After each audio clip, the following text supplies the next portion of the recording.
Twilight versus Harry Potter. One of my favorite topics, actually. It's hard to make a video that is not completely and totally biased, because I have actually read both series. This book basically has like no wear on it whatsoever. I read through it once and then it wound up on a shelf. I actually read the entire series, and at one point I was a big fan. Then I started really thinking about it, and I came up with a few things. Harry Potter promotes, like, really good, healthy relationships that it's really awesome to see in a book where there isn't really that much of, like, a bad relationship. And I'm not talking, like, friends. I'm talking about, like, legitimate relationship with someone. Twilight, on the other hand, has anyone else come up with the whole Edward Cullen as a stalker? He watches Bella in her sleep, and she doesn't realize he's there. That's kind of creepy, kind of illegal, kind of pedophile-like, yeah. And as you're reading the book, you get, like, into Bella's head, all she thinks about is Edward, or Jacob, whichever one. The only thing she thinks about. Nothing about school, nothing about anything. And it's really frustrating. She's pretty much obsessed with them. And the other thing is, she needs a guy in her life all the time. Whether it's Edward or Jacob, doesn't matter as long as she has a guy in her life, because she basically can't function without one. Which brings me to the next point. Sex. There's no mention of sex of any kind in Harry Potter at all. I have looked, have not found it, I just dropped my notes, so I'm gonna wing it now. There's no mention of sex in Harry Potter. They barely even mention kissing, or snogging as they term it. In Twilight, that's basically all Bella wants to do in Eclipse and Breaking Dawn, is sleep with Edward. Which, logically thinking, she's either going to sleep with the dog or the corpse that glitters when you put it in the sun. It's kind of weird. Like, she can't be attracted to something normal. Like, in Harry Potter, you don't typically, besides Lupin and Tonks, you don't typically, neither one of them is normal. Anyway, you don't typically see the wizard going off and mating with a centaur. No, because that's weird and creepy and I think illegal. But the point is, Bella just is a slut, really. Like, that's all she wants is sex. And I have to stop this video because I need my notes because I don't remember what I was going to talk about, and I told myself I wasn't going to ramble. So, pause. Ah! Or not. I just fell. And the thing is, Bella also gets knocked up.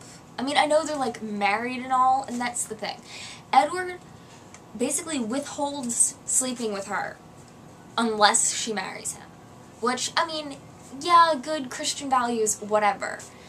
First of all, Stephenie Meyer is a Mormon. I haven't actually done any research into what their beliefs are on that, but pretty much Bella is sexually frustrated, and Edward is a jerk.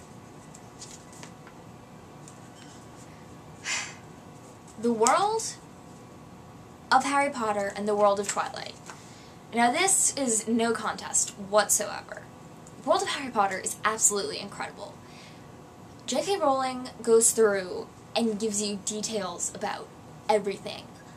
Little Winning, Hogwarts, everywhere. Train station, where they shop, what they eat, what they wear, where they sleep. You get details of the ornamentation on the table. You get everything. Twilight, they live in a city. It rains a lot. Bella doesn't like the snow. The baseball-playing vampires live in the woods. All you get. All 4 books. The villains. Again, this is no contest whatsoever. Voldemort and the Death Eaters are intimidating, forceful, in-your-face, ass-kicking villains, and I love that. In Twilight, you have a horde of bloodthirsty, sparkly pansies chasing after you, who really aren't that intimidating. I think one of them was, like, from the OC or something. Like, without the glitter, they would almost be attractive. Villains are not supposed to be pretty. Like, I'm sorry. Villains are supposed to be scary and intimidating, and those vampires aren't. It's kind of sad, actually. And, of course, Harry, Ron, and Hermione, 7 years, they've been through everything.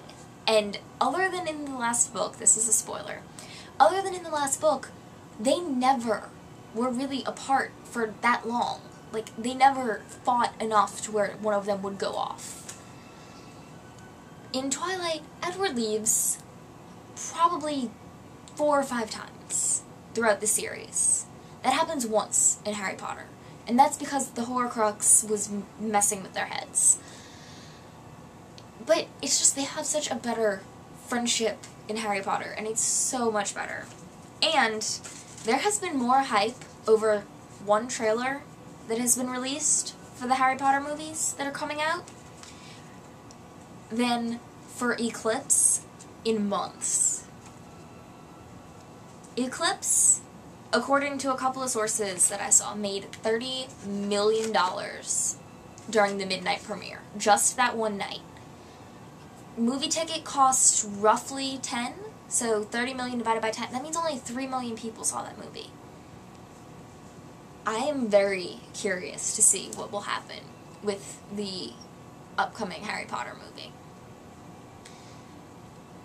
I'm pretty sure it's going to top that. Definitely. And I also heard that Breaking Dawn will be split into 2 pieces. Yeah, you're stealing that from Harry Potter. Sorry. No, you can't do that. I mean, the book is like this big. It's kind of... There's no reason to split that into the book when you don't pay that much attention to detail anyway. You stick them in the woods and have them run around and climb some trees. What do you do? Oh yeah, and then you throw in the mutant baby. Okay, I'm gonna end this video because obviously I am very biased towards Harry Potter, even though I have read Twilight, and it's an okay series if you're 13, but no. Harry Potter fans are fans for life, and obviously I definitely feel stronger about Harry Potter. I will openly admit that I am a Harry Potter freak. So, I am going to stop this video and hopefully go get everything together, all my questions and stuff, for episode 14 of Ask Jessica. Alright, bye!